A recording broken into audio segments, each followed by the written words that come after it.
Ivory cardstock catches the late afternoon sunlight streaming through my kitchen window. My fingers trace the embossed gold lettering. Brielle and Marcus.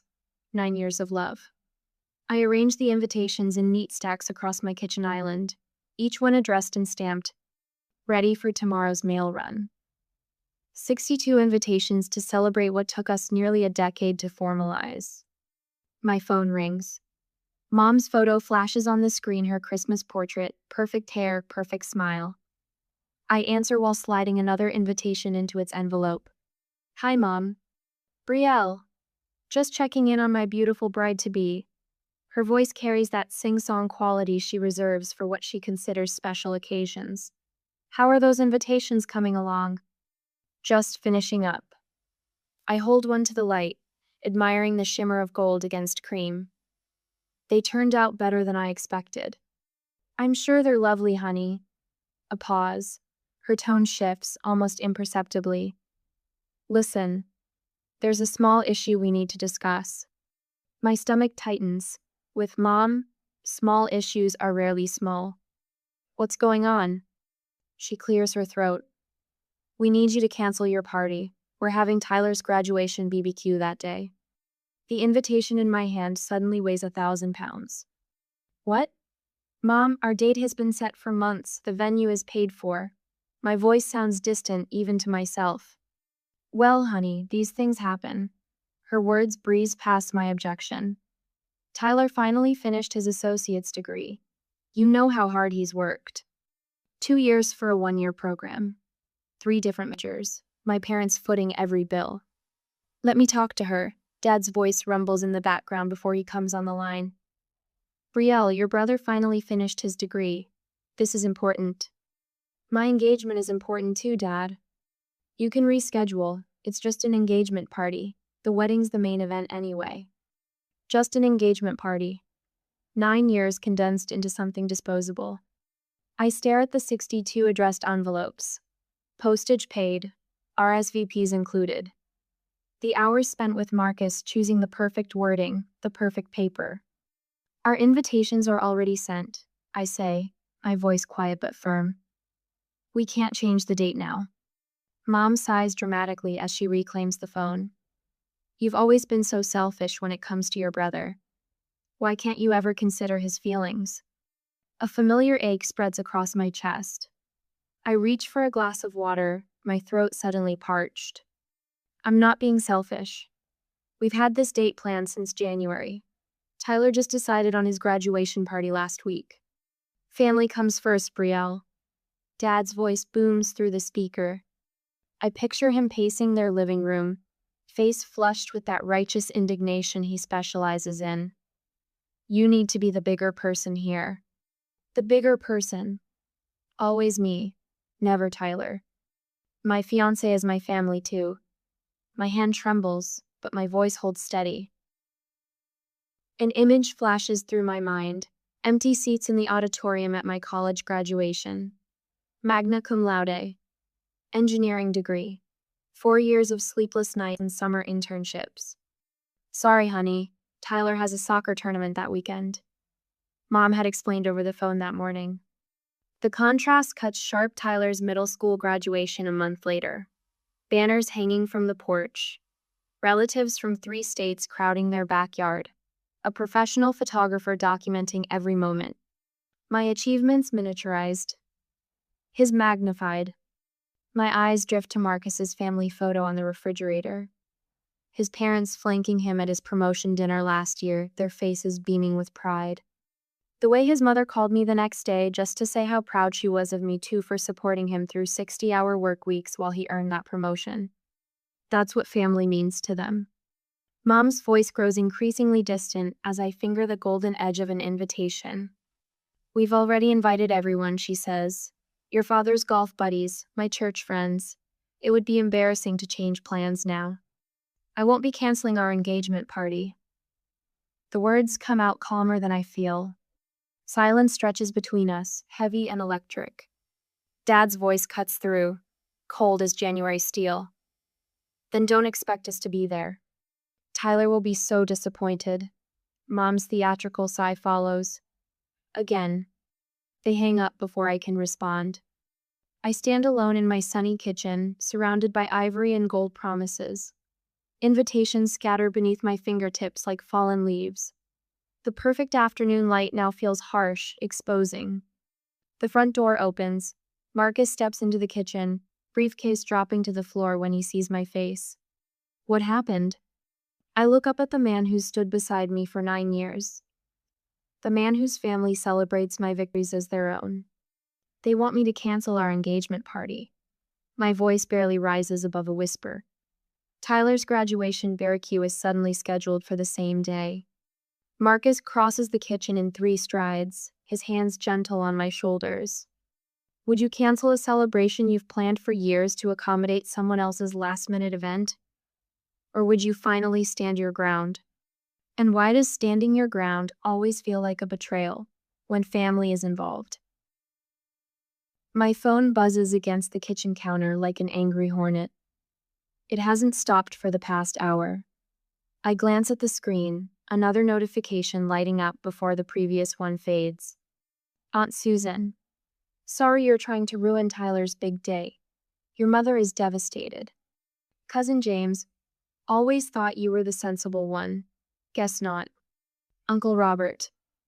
Family comes first, young lady. Very disappointed. Each message lands like a stone in my stomach. The phone buzzes again. I pull my hand back as if the screen might burn my fingers. What's going on? Marcus asks, looking up from his coffee. I don't know. I'm getting bombarded. My voice sounds distant, hollow. The phone rings. Aunt Susan. I answer, bracing myself against the counter. Brielle, how could you? Her voice trembles with practiced indignation. Your mother called me in tears this morning, scheduling your party knowing about Tyler's graduation. I never thought you'd stoop so low.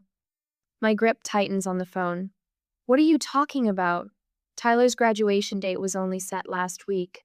Our invitations went out a month ago. That's not what your mother says.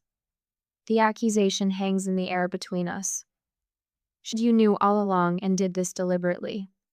The call ends. My hand shakes as I set the phone down. They're completely rewriting history, I whisper. Marcus reaches for my phone, his face hardening as he scrolls through the messages. This isn't random, this is coordinated. He hands me back the phone, open to a group text from my mother to the entire extended family. Heartbroken that Brielle has chosen to schedule her engagement celebration on the same day as Tyler's graduation, despite knowing how important this milestone is for him. Please keep our family in your prayers during this difficult time. Time-stamped 6:43 a.m. The earliest messages started arriving at 7:15. Check Facebook, I murmur, my fingers already typing my father's name. There, it eyes a post from 20 minutes ago. Sometimes the most disappointing moments come from those you've given everything to.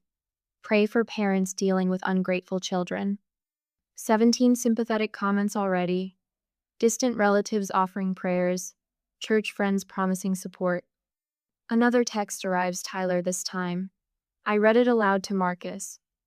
My sister has always tried to outshine me. I just wanted one day to celebrate my achievement. Marcus's jaw tightens. Outshine him? You've been working 60-hour weeks while he's been changing majors for 2 years. The phone rings again. I nearly drop it in my haste to silence the noise, but it's Marcus's mother. Brielle? Is everything all right? We just got a strange call from your mother asking us to reconsider attending your party. While I explain, Marcus's phone lights up with his father calling. The synchronized attack extends family now. My best friend Emma texts seconds after I hang up. Your mom just called me. This is a new low, even for them. They've done this before, I say, scrolling through the barrage of messages, but never this obvious, this calculated. My hand trembles as I set the phone down. The realization crashes over me like a wave. This isn't just about an engagement party. This is about destroying my reputation with the entire family. Making me the villain in a story they've fabricated completely. I can't believe they'd go this far, I whisper. Marcus pulls out a chair for me. What do you want to do? I stare at the phone, still buzzing with new messages. The engagement invitations sit in neat stacks across the counter, ready for tomorrow's mail run. The date embossed in gold, the 15th of June. A Saturday we chose 5 months ago. I'm not letting them get away with this, I say finally. My voice steadies as the words come out. I open my laptop and Marcus sits beside me. Keep it simple, he suggests as I start typing. Just facts. I craft the email carefully, addressed to every relative who's received my mother's version of events. I'd like to clarify a misunderstanding regarding our engagement celebration. Our party was scheduled in January, with invitations ordered in March and mailed last month.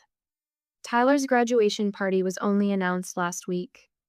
I've attached screenshots of the original venue booking confirmation and invitation order dates for reference. I hover over the send button, my finger trembling slightly. Send it, Marcus says softly. Within minutes, responses trickle in. Cousin Beth, I knew something didn't add up.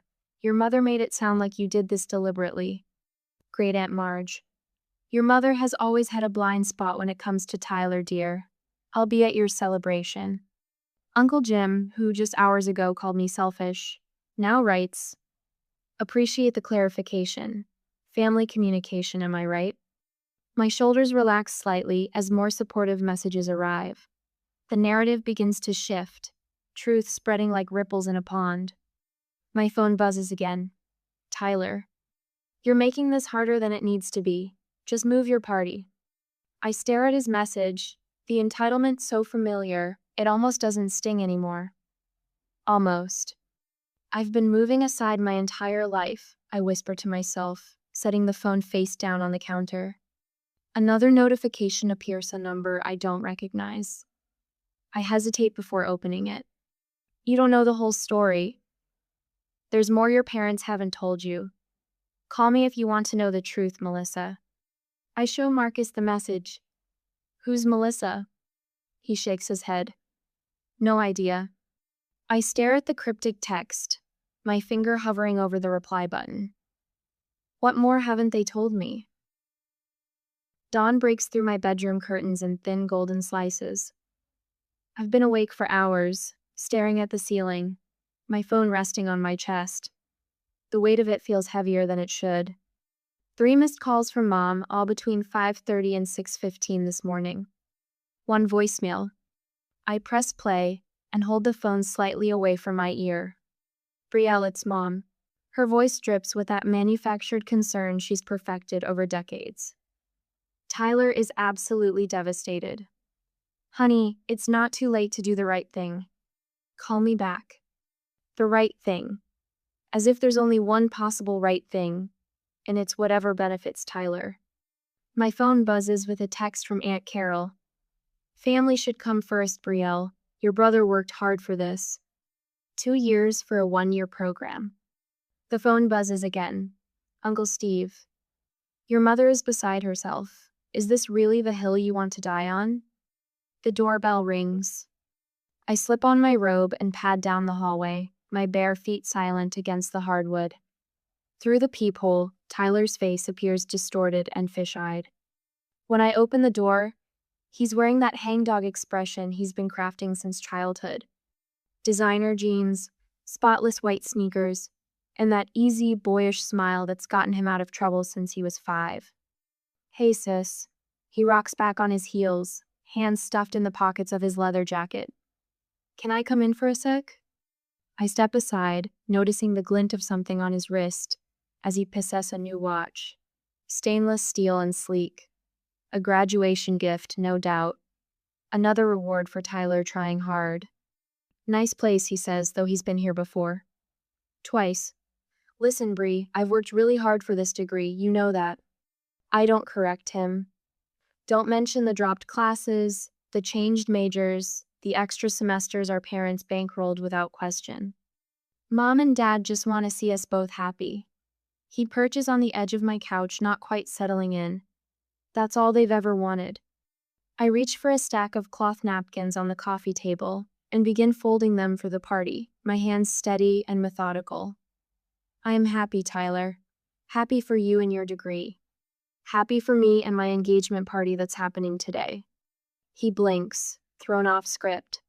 The carefully rehearsed speech derailed by my calm. You've changed, he says, leaning forward, brow furrowed.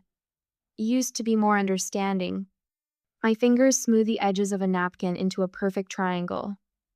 Yes, I say, meeting his eyes. I have changed. The front door opens and Marcus strides in carrying 2 folding chairs under each arm. He stops short when he sees Tyler, but recovers quickly. Morning, he says, nodding to my brother. Where do you want these, Bri? By the dining table, please. I continue folding napkins, the stack of completed ones growing beside me. Tyler stands, suddenly awkward in the space between us. He opens his mouth, then closes it when the doorbell rings again. Marcus's parents stand on the doorstep, his mother clutching a tray of deviled eggs, his father holding a box of wine bottles. We thought we'd come early to help set up, his mother says, kissing my cheek as she passes. Her perfume smells like gardenias and warmth. Tyler edges toward the door as Emma arrives with the caterer in tow, directing them toward the kitchen with the confidence of someone who belongs. I should go, Tyler mumbles. Nobody tries to stop him. The next 2 hours pass in a blur of preparations. Marcus and his father arrange furniture while his mother and Emma help me transform my living room into a celebration space. The contrast isn't lost on Methy's people showing up, pitching in, making things happen. The doorbell chimes at exactly 3 p.m. Our first guests. I stand frozen by the kitchen island, watching the clock tick past the official start time. Marcus squeezes my hand before moving to answer. The bell rings again, and again. Cousins filter in. My college roommate, Marcus's colleagues, my boss and his wife. By 4, the house buzzes with voices and laughter. I catch myself watching the door, half expecting my parents to appear. Instead, I spot Aunt Diana Mom's sister slipping off her coat as Marcus takes it. Behind her, Uncle Ray and their daughter Melissa. Brielle, Aunt Diane wraps me in a lavender-scented hug. What a lovely party. You came, I whisper, a question hidden in the statement. She pulls back, holding my shoulders. Of course we came. We wouldn't miss it. More relatives arrive. My father's brother Robert, cousins from my mother's side. People who'd received invitations to both events and made their choice. Marcus's grandmother finds me by the punch bowl, her tiny frame barely reaching my shoulder. She takes my hands in hers, the paper-thin skin cool against my palm. I've waited years to see you this happy, she says, her voice like rustling pages. You deserve every bit of this joy. Something clicks into place inside me, a realization that I'm not missing anything by standing firm. The absence of my parents and their constant disapproval feels like space to breathe, not a void to fill. Tears prick my eyes as I squeeze her hands. Thank you for being here. Where else would I be, she asks, as if the answer is obvious. By sunset, the house overflows with well-wishers. Cousin James corners me by the fireplace, a plate of appetizers balanced in one hand. We stop by Tyler's thing first, he says, popping an olive into his mouth. Only a handful of people there. Your parents looked so uncomfortable, kept checking their phones and looking at the door. I nod, unsure what to say. This, he gestures around the room with his fork, is where the party is. They miscalculated. My phone buzzes in my pocket. A text from a blocked number. We were just trying to help Tyler feel special. You've ruined everything. Marcus appears at my side, champagne flutes in hand. He notices my expression. Who is it? I turn off my phone and slip it back into my pocket. No one important. I accept the champagne, the bubbles catching the light like tiny stars. Not today. Coffee drips into the carafe, the steady plink-plink a metronome to my morning. Marcus whistles off-key from the backyard as he folds chairs, stacking them against the fence. Yesterday's celebration left happy debris champagne flutes with lipstick smudges, half-eaten cake, and silver confetti scattered like fallen stars across our hardwood floors. I sweep confetti into neat piles, savoring the quiet aftermath of what was, by any measure, a perfect engagement party. Every seat filled, every toast heartfelt. The gentle weight of vindication still warm in my chest. The doorbell rings not rings. It pounds, an angry fist hammering against wood with enough force to rattle the hinges. "I'll get it," I call to Marcus, setting aside my broom. My hand barely touches the knob when the pounding starts again. I swing the door open to find Mom, Dad, and Tyler on our doorstep, a tribunal with matching expressions of righteous fury. "How dare you?" Mom's voice slices through the morning quiet, her perfectly manicured finger jabbing toward my face. Behind them, Mrs. Kravitz from across the street waters her petunias with painful slowness, neck craned in our direction. The Rodriguez family pauses their car loading to watch. 3 doors down, the retired high school principal stands frozen with his newspaper. "You deliberately ruined Tyler's celebration," Mom hisses, stepping forward until I can smell her Chanel number 5, the scent of my childhood disappointments. Dad's face blooms crimson, the vein at his temple throbbing. "After everything we've done for you, Brielle. Everything." Tyler lingers half a step behind them, arms crossed, his practiced wounded expression firmly in place. "You've always been jealous of me. Always." The words sound rehearsed, as if they'd prepared their attack in the car. I stand in the doorframe, acutely aware of our audience, of how this tableau must appear the ungrateful daughter facing parental wrath. It's a familiar script, but I'm tired of my assigned role.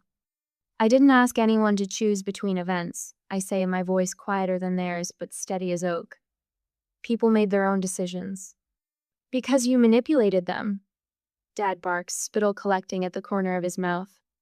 I don't raise my voice to match his. "The invitations went out months ago. Tyler's graduation date was set last week." Mom's eyes narrowed to slits. Always so smug, so superior. No wonder Tyler feels overshadowed. Their rage crashes against my calm like waves against a seawall, furious but breaking apart. For the first time, I see how their power diminishes when I refuse to match their chaos. Marcus appears at my shoulder, dish towel still in hand. "I think you should leave," he says, his palms settling warm and steady against my back. Mom's mouth falls open, genuine shock replacing practiced outrage. "This is between family." "I am her family," Marcus replies, voice level as prairie land. Dad steps forward, chest puffed. "Now listen here, young man." "No." The word leaves my lips with surprising force. "You listen. You've said your piece. Now leave." Tyler abandons his silent vigil. "See, she always does this. Thinks she's better than everyone." The neighbors don't even pretend not to watch now. Mrs. Kravitz has abandoned her watering can entirely. "Leave now," I say, pulling my phone from my pocket. "Or I'm calling the police." Mom gasps, hand fluttering to her throat like a wounded bird. "You wouldn't call the police on family." My thumb hovers over the emergency button. "Watch me." The 3 of them stare, frozen in disbelief, as if I've suddenly started speaking in tongues. "She's bluffing," Tyler mutters, but uncertainty creeps into his voice. I press the first digit. "This isn't over," Dad growls, backing down our front steps. "You've always been difficult, Brielle, even as a baby." "You'll regret treating family this way," Mom adds, her voice trembling between anger and tears.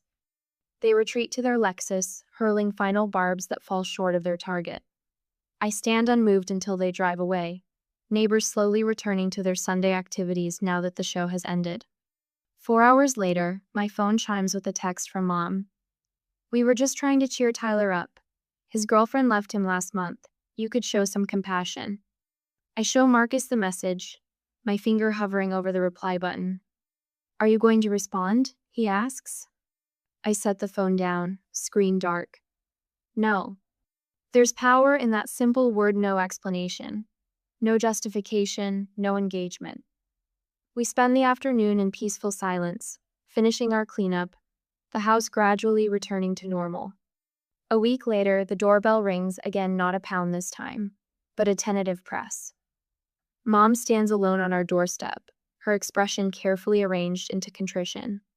Things got out of hand, she says when I open the door. We shouldn't have come at you like that. I wait, sensing the qualification that hangs in the air between us. But, she continues right on cue, you also owe us an apology for embarrassing us in front of the neighbors, for threatening to call the police, for not understanding about Tyler's situation. I study her face, the face I once searched for approval in every audience, every graduation, every achievement. No, I say quietly. I don't think I do. Her lips press into a thin line. You'll regret this attitude when the wedding comes. The threat hangs between us, but its sting has dulled with repetition. I close the door gently, leaning my forehead against the cool wood. Behind me, the phone rings. Marcus answers from the kitchen. It's my parents, he calls. They want to talk to both of us. I close my eyes, wondering what new boundary will be crossed, what new battle line drawn. The war for my independence, it seems, has only just begun. Marcus's parents arrive just before noon. Their car pulls into our driveway at precisely 11:47. Richard still operates on military time from his Navy days.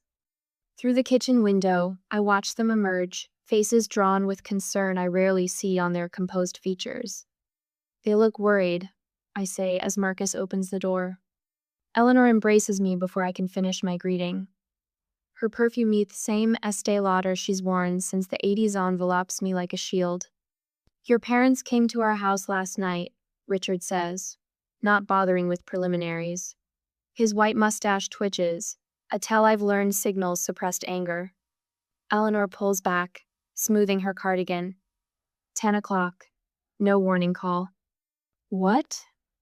Marcus's hand finds my shoulder. They showed up on our doorstep, Richard continues, accepting the coffee I offer. Said they needed to talk about the wedding. My stomach knots. I'm sorry.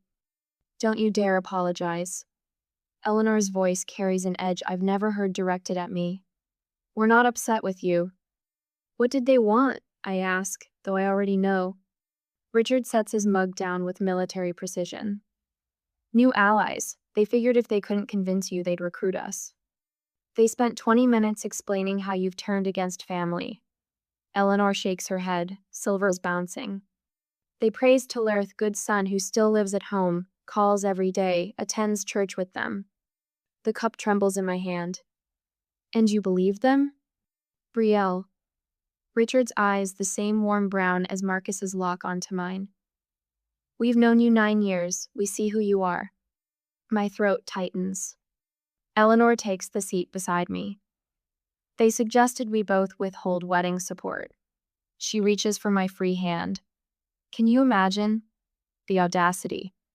What did you say? Marcus asks. Richard laughs a sharp bark that makes me jump.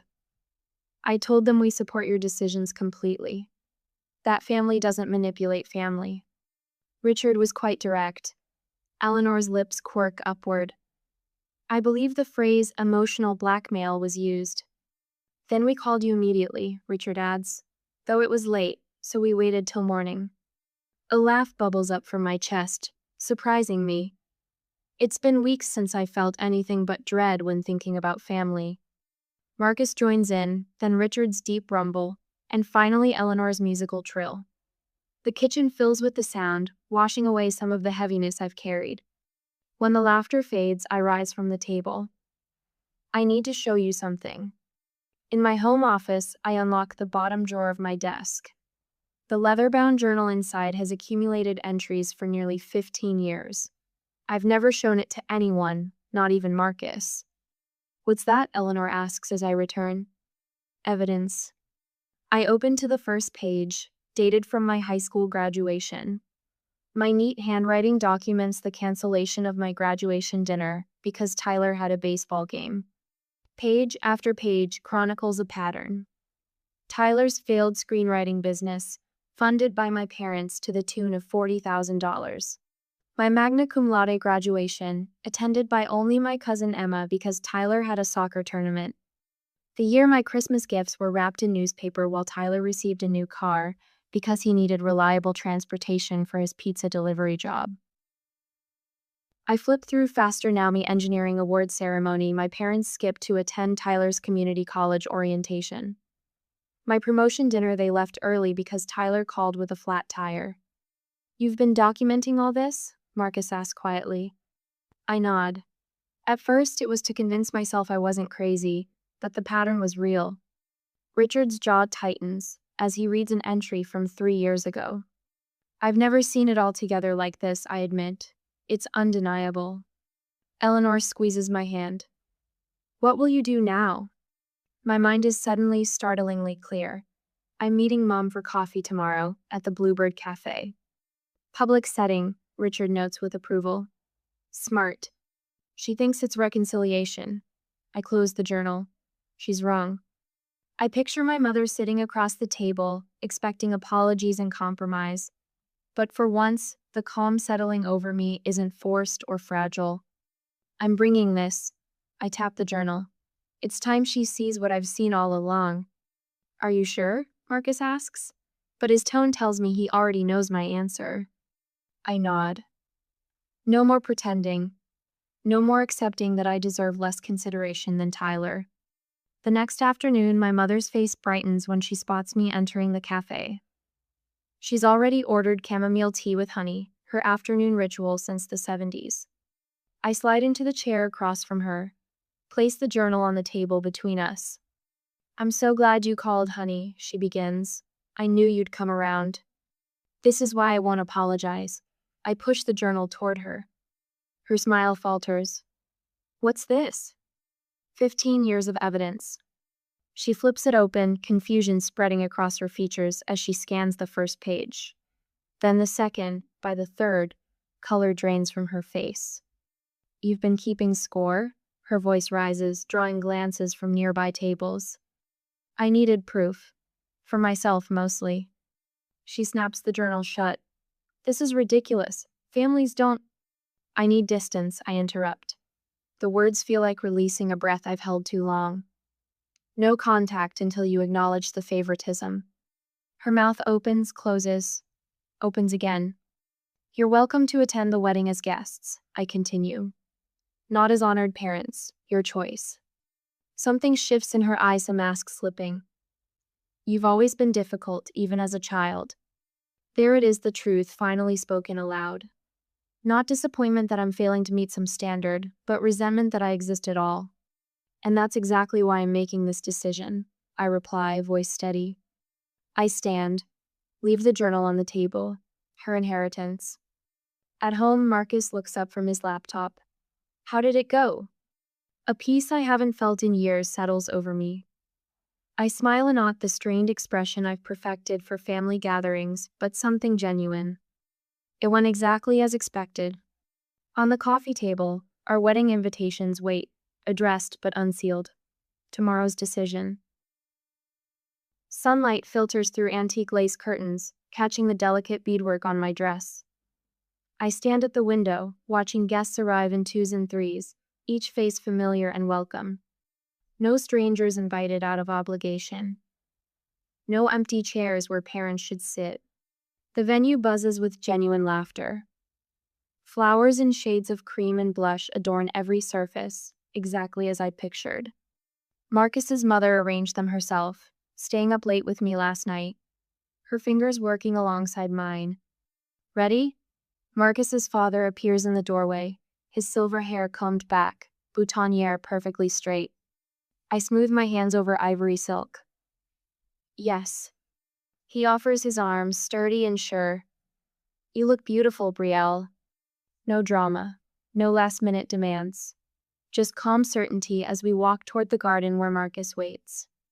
The string quartet begins playing as we step onto the stone path. Faces turn, smiles genuine. Emma winks from her position as my maid of honor. Marcus's eyes find mine, steady and clear. We stop at the altar. The minister's voice carries across the garden. "Who gives this woman to be married today?" Marcus's father squeezes my hand. "She gives herself, with our blessing." My throat tightens. I step forward alone, strong in my independence yet surrounded by chosen family. Marcus takes my hands in his, and I feel the last weight lift from my shoulders. The years since standing my ground has been a revelation. Thanksgiving at Marcus's parents' house, his mother teaching me her stuffing recipe, no competition for attention. Christmas morning with hot chocolate and silly gifts, no walking on eggshells. Pass the potatoes, dear, my mother-in-law says, during Sunday dinner, her voice warm with genuine affection. These new traditions fill spaces once occupied by tension. The constant knot in my stomach has unraveled, leaving room for joy. At the reception, Emma raises her glass. To Brielle and Marcus, to choosing peace over obligation. Cheers erupt, the crystal sound of glasses clinking like wind chimes in a gentle breeze. I scan the room, college friends who supported me through sleepless study nights. Coworkers who celebrated my promotions. Marcus's extended family who welcomed me without reservation. No complicated history, no scorekeeping. My cousin Jennifer approaches during the cake cutting, her voice low. Can I talk to you a minute? We step aside. She twists her napkin between nervous fingers. My boyfriend's family, they're like yours were, always making me feel small. I recognize the doubt in her eyes, questioning whether standing up for herself might cost too much. Your happiness matters too, I tell her, gripping her hand. It took me years to believe that. Her shoulders straighten slightly. How did you find the courage? One small boundary at a time. Marcus and I sway on the dance floor, other couples circling around us like planets in gentle orbit. This has been the most peaceful year of my life, I whisper against his shoulder. His arms tighten around me. Because you finally put yourself first. I think of the tense kitchen where this journey began, invitations scattered, phone clutched in trembling hands. The contrast takes my breath away. Sunset paints the sky as we drive away, cans rattling behind us. I turn for one last look at our celebration, joyful faces waving from the steps. Sometimes the family you choose is more valuable than the family you're born into, I say, more to myself than to Marcus. He takes my hand across the console, and the road ahead stretches clear and unburdened. 1 year later, I arrange photographs in our wedding album. Each image captures genuine connection, laughter during toasts, quiet moments of reflection, jubilant dancing. My hand rests on the last empty page, ready for new memories. The weight of obligation no longer shadows each celebration. Cutting toxic family out was the best gift I ever gave myself. The gift of peace, of genuine connection, of truth. Far better than staying where I was never quite enough.